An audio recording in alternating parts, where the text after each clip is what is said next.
وأكد أنه أنا قناعتي أنه كل الموجودين في اللجان سواء كانوا هلاليين أو نصراويين أو اتحاديين أو أهلاويين أو اللي هم، هؤلاء ناس إن شاء الله يعملون ويراعون ضميرهم ولا تتدخل العاطفة أو الميول في قراراتهم.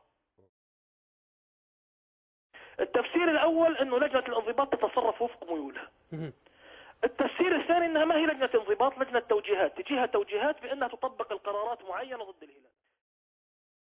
أتحدى أنه أحد يطلع كلام مني أنا شخصيا أو من أي أحد من إدارتي في تشكيك في ذمة أو أمانة الحكام أو أنهم يعني ممكن يدخل المباراة ويتعمد تغيير النتيجة.